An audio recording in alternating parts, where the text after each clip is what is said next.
be coming into the room here any moment.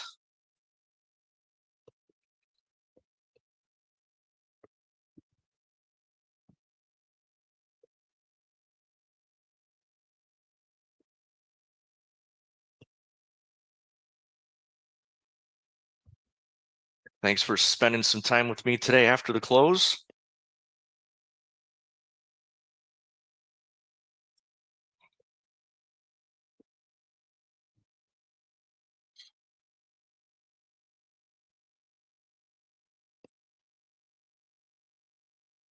Hello, Leaf.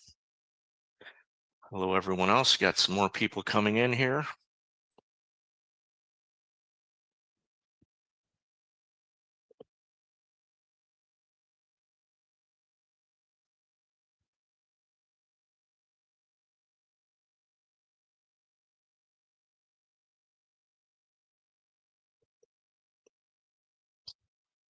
So let's get this out of the way right off the bat. No, I don't trade in Batman's cave.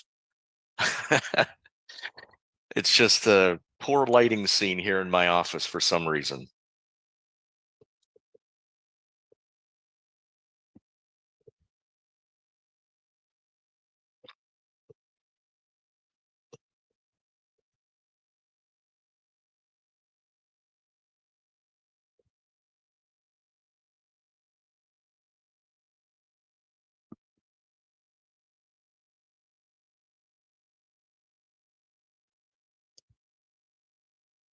Hey, Kirk. Hey, Herbert. Got some more people rolling in here. Hello, Shyam, if I pronounced it correctly. Jake, Nelson. Hope everyone did well today.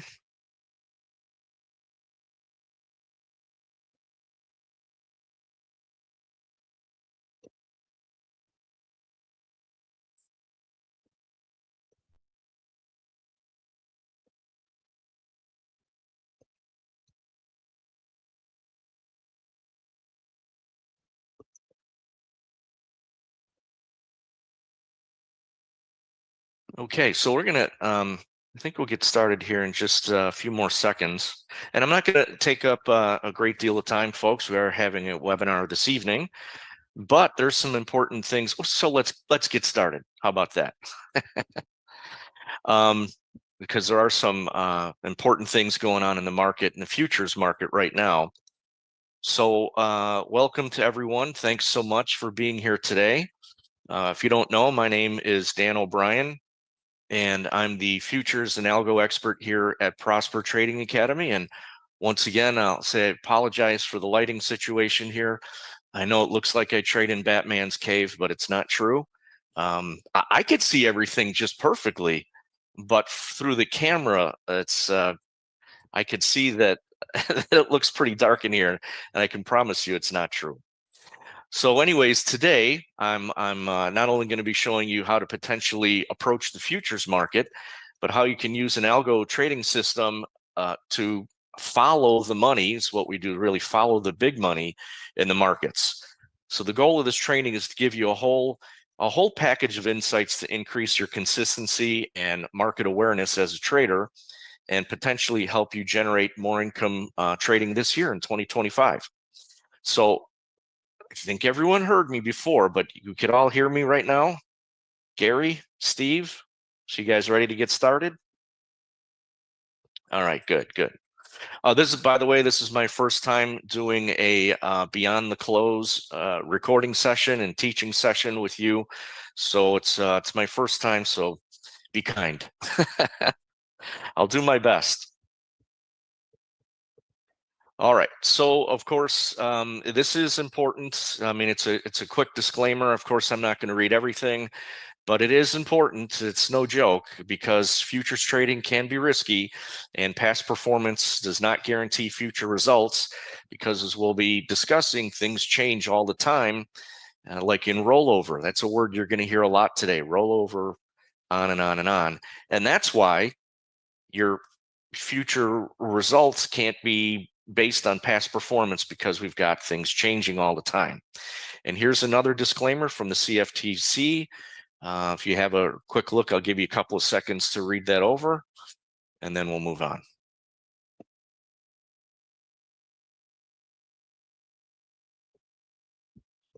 Okay, so what I'm going to talk about here today is I'm going to be focused mainly on volume and how the volume can change in the futures markets, and how I try and take advantage of it with a video that I send out every morning. So that's all part of the process. We'll get to that in a bit, but I wanted to start with this here. And I hope everyone can agree with this, that if you have these sorts of relationships here, that we would agree with the interpretation on the right. So for example, when the price is rising in a stock or in the S&P 500 or the NASDAQ and volume is rising, and you can even throw in open interest, but I'm really going to be focused on volume today. When that's rising, well, the markets are strong. And the reason for that is that we can make a valid interpretation that the volume being going up while the price is going up is drawing in new customers, new traders, new investors, and so that's a strong market. When the price is still rising, but the volume and the open interest are falling, that's usually the tail end, maybe of a long rally that shows that the market is getting weaker. Or the other thing that's very possible and happens quite often actually is that it's the tail end of maybe the first run. So let's say the S&P 500 is made a big rally for a couple of days, for example, if you don't trade intraday futures yet, and yet the volume is falling, and it sort of kind of takes you by surprise. If you look at the volume every day, that's telling you that the market is weakening, and I would agree with that as well. And it may not necessarily have a strong reversal, but if it's getting weaker, that tells us a lot about the internals of the S&P 500, for example.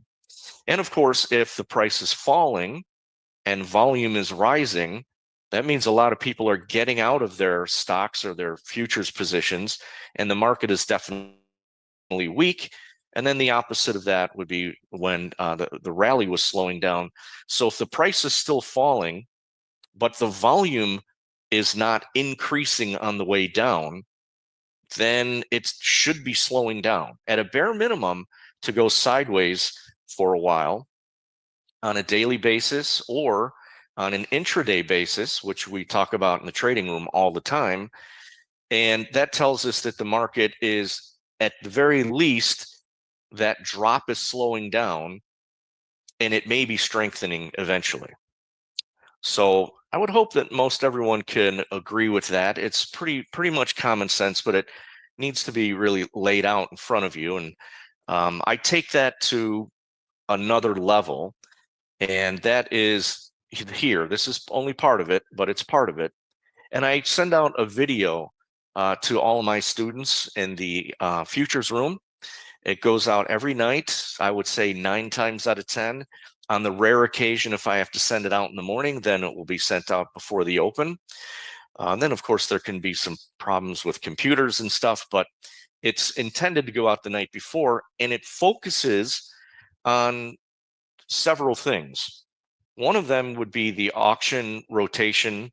And, well, it's split into 5 parts here, but I'm looking at in a little bit of more detail than just that generality a moment ago of what were traders doing throughout the day, and then how was volume associated with that. And then I try and give some commentary throughout the video of what we could expect the next day. And the reason why I do this is that I want a way to look at the market purely objectively without any long bias or short bias of in any way. So let me ask you this, ladies and gentlemen, have you ever traded intraday throughout the day and maybe the Dow, say, for example, the Dow closes up 200 points because everyone seems to look at the Dow. They talk about it on TV all the time. And family members, brother, sister, whomever says, wow, the Dow was up 200 points today. You must have had a good trading day. And then you have to tell them, it opened up 500 and closed up 200. So it's not really what you think it was. Or worse, it opened up 250 and only closed up 200, or there was very little change in between. And if you only look at what the close was, although that does give you some good information to be sure, what about the details inside? And so that's what I'm trying to get to with this video. And this is part of it. So where it reads on the left-hand side, rotation, what I'm doing is looking at the auction rotation of the market throughout the day from start to close, none of the overnights, just the day session. And I'm looking, are we getting higher highs and higher lows? Or of course we are, but that is compared to the lower lows and lower highs. And as the market auctions up and down throughout the day, basically who won the war. And coming into today, this is part of what my students saw today, was that the rotation on Friday favored the buyers. Okay. Who won the range extension fight? Did the buyers, did the sellers, or did the range extension go on both sides? Now, for some of you who use Market Profile, does anybody in here use Market Profile? So this range extension is where did the market go outside of the initial balance? And if it went, to the long side, or if it went above the initial balance, then the range extension was won by the buyers. If it happens to go in both directions, because maybe it's just a normal distribution day and you just get some range extension on both sides, then it'll say both. And again, this is clearly, if the market is telling us what's going on with the rotation of the auction process and the range extension out of the initial balance, that's unbiased. I can't put any spin on that at all. And who would want to? You don't want to. And then the public went home as, so what I'm doing there is looking at where did the market close relative to the day's range, not yesterday, but its own range. So if it was in the upper quartile or the lower quartile, that's going to tell me, well, the buyers won or the sellers won the war throughout the day. And then if it's neither, then it's neither, because it may close in the middle of the day and there was no strong buying at the end of the day or strong selling at the end of the day, which tells you a lot as well. And then open in bull or bear range. Oh, I skipped one. I'm sorry. Buying tails or selling tails. Once again, that is an idea from Market Profile, but it also tells us where, let's say the market, the S&P opens up and trades down because there's an early news report at 30 minutes after the open, and then it gets violently rejected and the S&P goes straight up. Well, that rejection area is telling you something, that was you have to give it a name, and we give it a name of a buying tail or a selling tail. And if there's only one, then again, in the list that my students are going to see in the video, it will say buyer. But in this case, on Friday, there was both a selling tail and a buying tail. And so it didn't favor either side. And then finally, where did the market open, in the bull range or the bear range? And that would be the opposite of where the public went home as a buyer or seller. So it opened in the bottom quartile of the range, so buyer. So once again, in a just no opinion whatsoever, just the straight details, who did it favor? The buyers in 4 out of the 5 categories. And so we're going to not only look at that, but also look at what sort of distribution on volume there was. And that could help us as well on how bullish or bearish that day may have been. And I believe on Friday it was pretty much a normal distribution.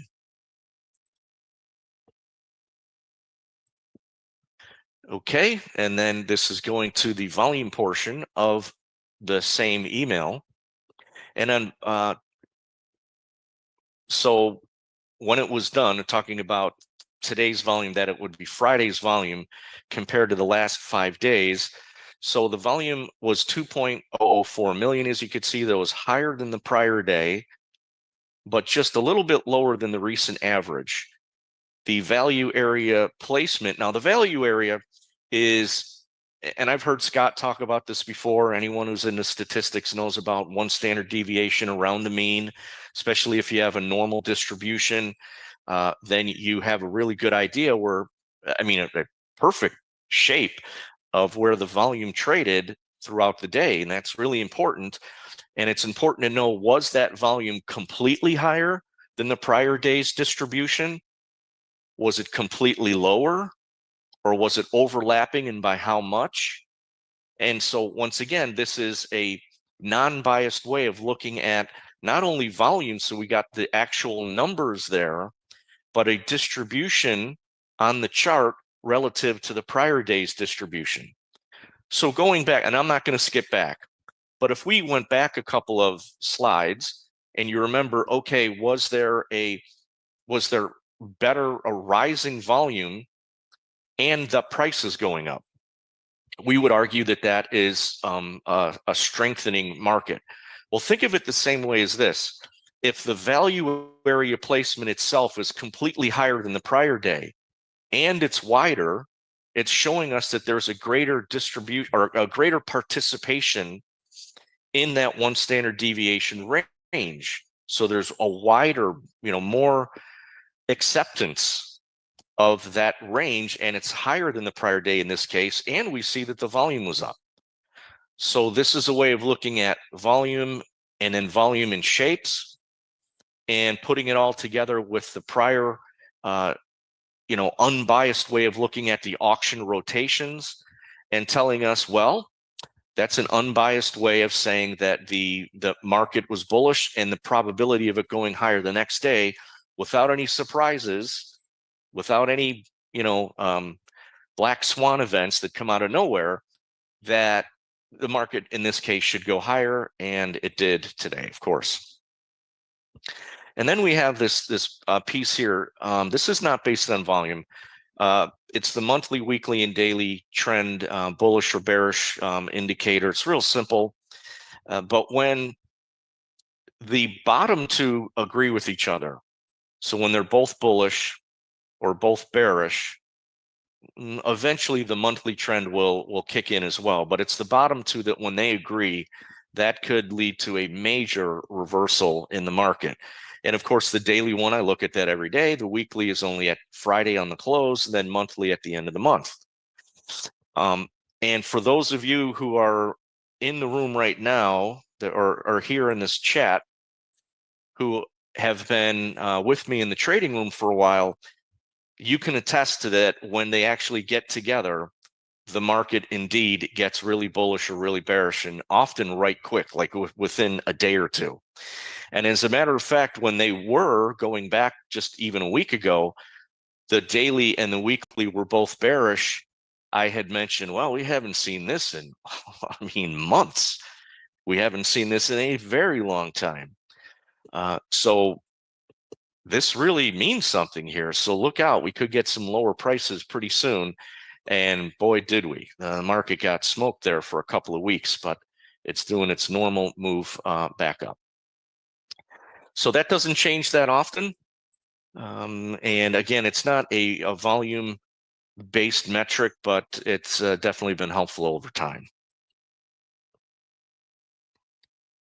All right. And moving on. So one of the things that I definitely wanted to talk about, or one of the other things, was we went over the non-biased way of using volume in the markets, especially since the volume is so deep and the liquidity is so good in the S&P 500 and the other markets, the other futures as well, but especially the S&P. There is a time when that can be separated between two contracts. And in other words, the day-to-day very high volume isn't so high, and that's right now, and that's rollover. So for anyone who hasn't traded futures maybe ever, and there's probably several people here who have never traded futures before, If you happen to get started on Friday or today, the reason why the market is so slow is because of this rollover period.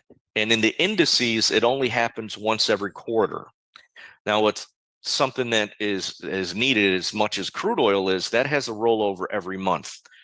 But what rollover is that, well, there's an end to the futures contract that you're trading.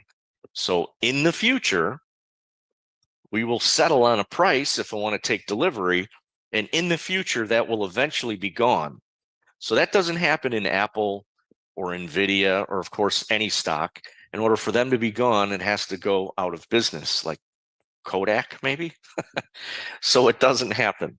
This happens in the S&P 500 every single quarter, and it's something that everyone needs to be aware of. So what winds up happening is that they get split. So I mean, before I get there, the prior contract that was what we call the front month was March 2025. As we come into March, the second Thursday, 9 times out of 10, it's the second Thursday. When that day is done, it rolls into the next contract, and in this case, it would be June. And since there is a whole week for traders to do this, they have a long-term position on, and they don't want to have a like take delivery or anything, and they just want to keep this really long-term trade on, or maybe a hedge, then they just roll out of one, they sell out of one, and immediately put the same position on in the next contract. And so eventually things are going to leave the old contract, in this case March, entirely, and eventually get into what we're trading right now. You see on the screen is June. But it takes days, takes like you have a whole week to do it, a week actually and a day. So last Friday through this Friday. And that therein lies the problem. Since not everyone is forced to do it in one day, then most of the volume, frankly, most of it is still in the March contract, especially last Friday. I didn't trade it all last Friday, and that was intentional because all of my algorithms rolled over to June, and that first day it's just there's just nothing there. So volume is important, and on that first day of rollover, the liquidity is low, the volume is very low in the front month now, the new front month, and therefore I didn't do any trades. I did a couple today that we're going to look at in a moment or two. But the reason for that standoffishness, if you will, is because the volume is quite literally, like I mentioned, split between the two contracts. It was better today than Friday.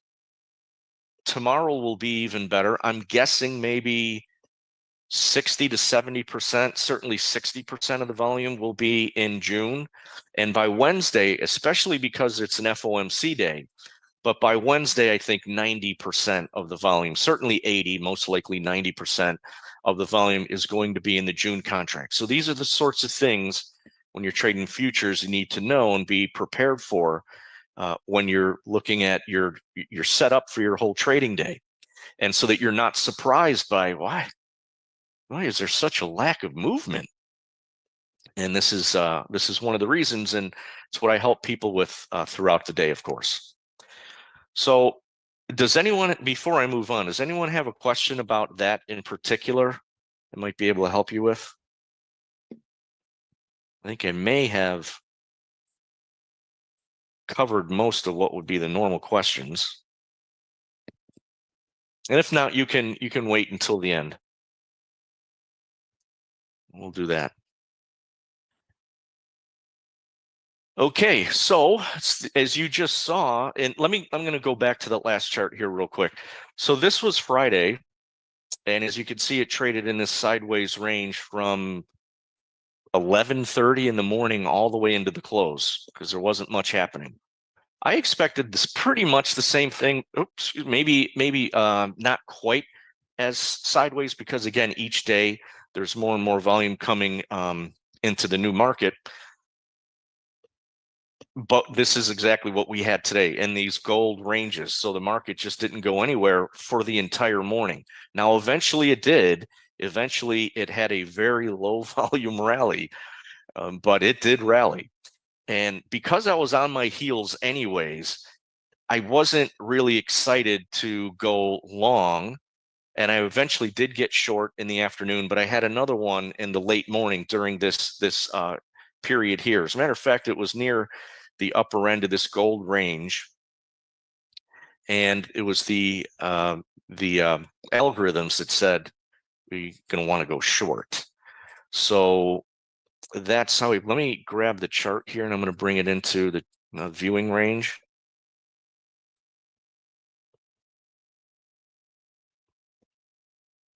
Can everyone see the chart there?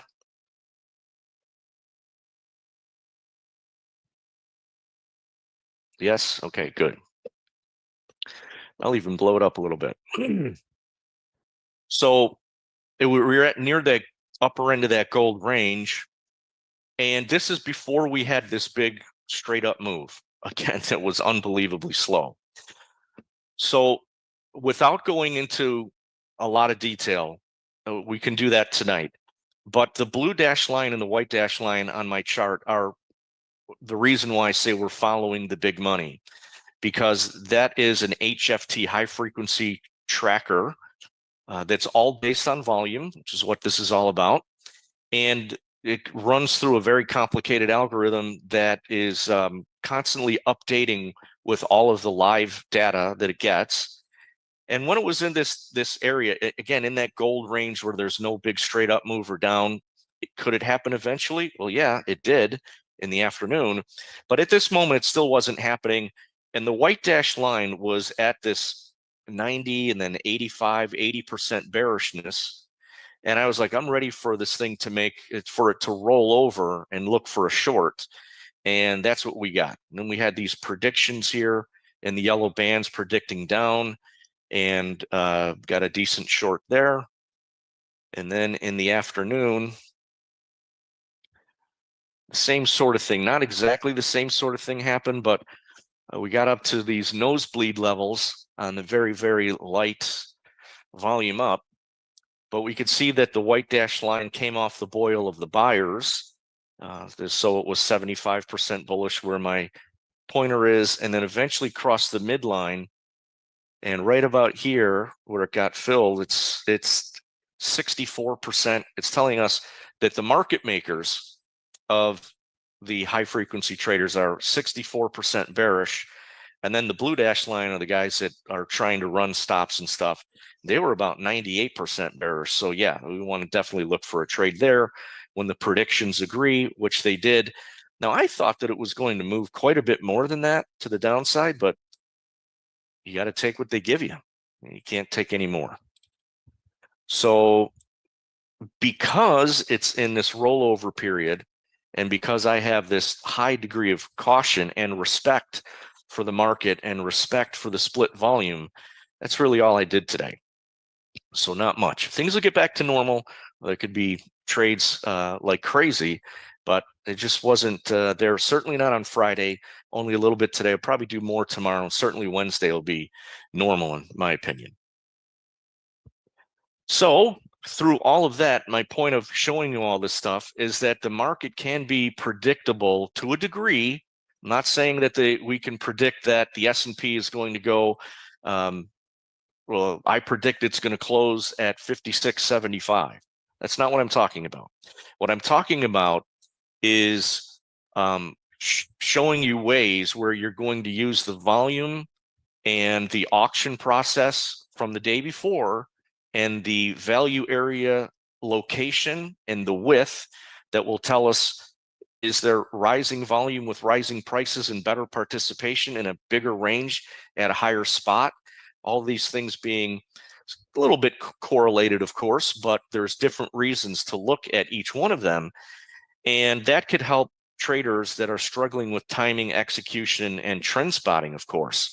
And then when you boil it down to the chart I just showed you, that's where the rubber really meets the road, where we do make that execution and say, okay, one of the HFT tracker lines is bearish. we're at the upper end of a resistance level. If it turns down and we get the predictions, the actual predictions in those gold bands with the red line in the middle, well, that's where the software is going to look for a short, and vice versa for a long.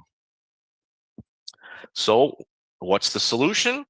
Well, navigating the futures market isn't easy. As you can see, there's a million different moving parts, but having the right guidance is what everyone's looking for, and that can make all the difference. And that's exactly why I started my Algo Futures Trading Room, to give traders the opportunity to learn and follow alongside me every single day. That's the reason why we have the room, so there could be that interaction while I'm trading and teaching the algorithmic software to all these new people.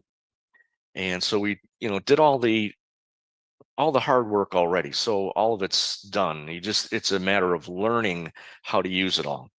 So I'll keep this, brief. I've tried to keep this pretty brief. Guess it is a little bit longer than I thought it would go. So I'll try and end it. I will end it right about here. So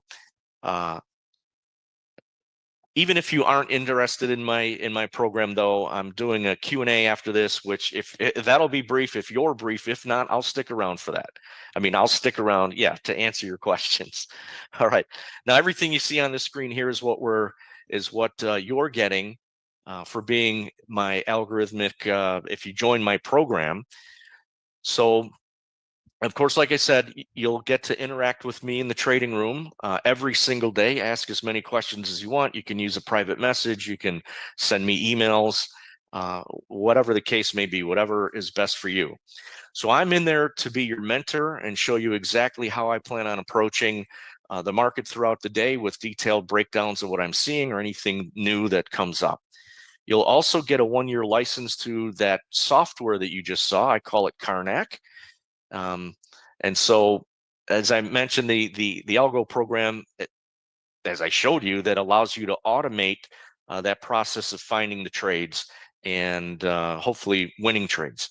Now, the email and the video that you'll see in the morning sort of sets you up for a bias based on that unbiased information. And of course, we're going to look at news events and everything else that could change things quickly. But if we have a good bias and everything unfolds like the software says on a tick by tick basis, that's when we try and put all of our ducks in a row. Okay, so like I mentioned a moment though, again, if you do come and join my room, you do get a full year license to my Karnak trading software. And we're going to use that along with the videos, to look for those hopefully really potential trades. So I recorded the video course. It's 11 videos to break down all of the methodology for you, so you can learn after hours, as well as have in-depth strategy sessions with me throughout the day. But there's an 11 video course. You're going to want to watch number 6 more than once. Okay, it's very important. Number 6. You might even start with number 6 and then go back to 1 and watch it all the way through. All right, so all kidding aside, definitely some of my students have seen some great results with this, because the goal isn't just to tell them what to do, it's to show them, how it's done, and potentially trade profitably without me even being there. And as a matter of fact, that reminds me of, I had several students say, let's say, for example, I'm looking at a trade and I tell everyone on the microphone, this is what I'm looking for and this is why. And the student says, oh my God, I was thinking the exact same thing for the exact same reason. Now I really feel like I'm learning, and like I've already learned a lot, I should say. I've already learned a lot because I was anticipating you to say that. And wow, that really makes me feel good. So I hope to get everyone to that spot as well. Then if I'm at lunch, or I have to take the afternoon off for some reason, once you're at that spot, you can make those trades with confidence with me not being there. And that's clearly the end goal for everybody. All right, so we've covered a ton today in the futures market, and I even showed you a couple of trades from today. But the real question, of course, is how do you take this action and apply it to your trading yourself? Well, if you want to see professional traders live on a day-to-day basis, you got to let's say you got to pick up the phone. So you have to contact my team here, book a one-on-one VIP strategy session right now. You could use the link in the chat. There it is. Or you can call that 312-376-2214 number. And on the call, they will answer your questions, show you exactly how to access the futures live trading signals room, and walk you through some of the strategies that we'll be using every day. But the best traders, they take action. And if you like even a little bit of what you saw here today, there's a lot more to it. So give them a call. And one more thing, I know I mentioned this very briefly earlier. If you're interested in definitely learning a little bit more about myself and what we did here today, I'm going to show you how a part of the trading system made 98% gains every month last year. I know it sounds crazy, but you have to see it later on tonight. And anyways, speaking of that, I'll be hosting a free training session to go over that and many other things tonight at 8 o'clock Eastern. So we can go more in depth on that methodology and the different parts of the trading program. So you should sign up for that as well. Now, you can shoot me some questions. There's one, Palm Beach Gardens. No, I'm not there.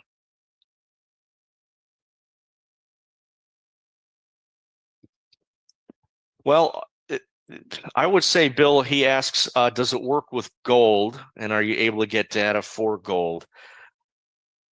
It works with gold, but does it work really well like it does with the ES and the NQ? Not really, because gold is just a different crazy animal where now I haven't traded gold in probably a year, and it has been very active. And Karnak and the algorithms love that activity. They love price market ripping up and down. It's almost, you could almost say the faster the better, but there does come a point of where it gets too fast and therefore it's too thin and crazy. But for the most part, it likes a lot of fast movement. And when I had problems with it, Bill, was when it wasn't doing that. Now, maybe now it's great. But I have it programmed for gold, but I don't use it on the gold market to give you the cold, hard truth. But again, I don't know, maybe I'll have to look into it.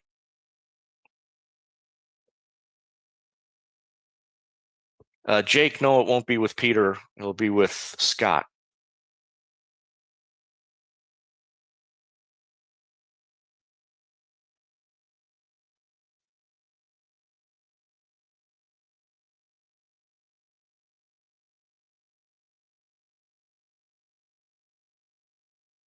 All right, well, not too many questions. Everyone's probably waiting on later on this evening, which is okay. You could do that.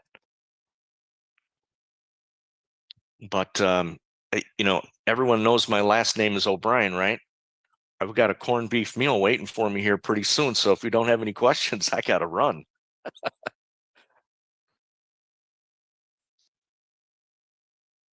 Yes, Audrey, the class is for beginners. You don't have to worry about any like programming or anything. The main analogy I use, this is where when I stress watch video number 6, is that I've broken it down to an analogy of driving a car. I'm starting the car up, putting it in gear, et cetera, so that it'd be easy to understand. And again, all the programming is already done. And what we're doing, and we're going to talk about it tonight, is just look at it in a 1, 2, 3 strategy from the bottom up on the charts.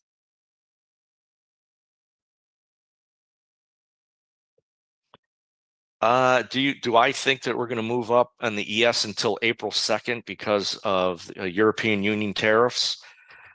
I don't know. I wouldn't put a date on it, even though that's might be when they come out. Those tariffs are on, then they're off, then they're on, then they're off, and then it's only half as much as what they thought it was going to be, and then double. So it is a thing for sure, and I'll be watching on April 2nd. But I personally think that just me, just technically, that the ES will have a little hard time getting through 5,800. But I don't know. I've said that before, and the market's traded right through those levels. But that would be temporary. 5,800 with this low volume rally probably hits it tomorrow sometime, and then because it was so low that maybe it pulls back a bit. But I take it day by day. I try not to look out like 2 or 3 weeks ahead. All right, Kirk.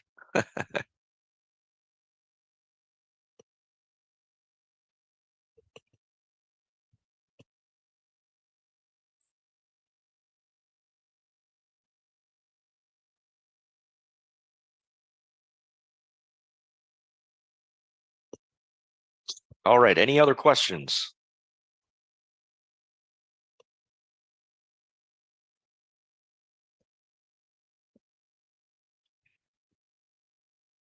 Okay. Well, good. I guess you're waiting for tonight. That's good.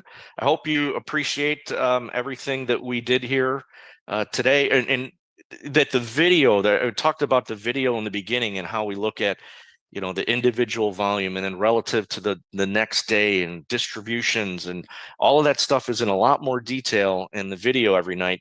And I put one out actually last week that it even surprised me. It was 16 minutes long. That was the longest one ever. They're usually about, I'd say, 5 minutes long. And the super short ones, when I don't have any time and I just get right to all the details, and then no explanation because I can't, those are like 2.5, 3 minutes long. So I'd say the average is maybe it's 6 minutes, but that one was really long. There was a lot to say. A lot of news was coming up. And actually, I was describing the CPI and the PPI, and I nailed those. All right. Thanks, WB. Thanks, Gene. I'm glad it was informative. No, Robert, the video goes out. Well, it depends on how long you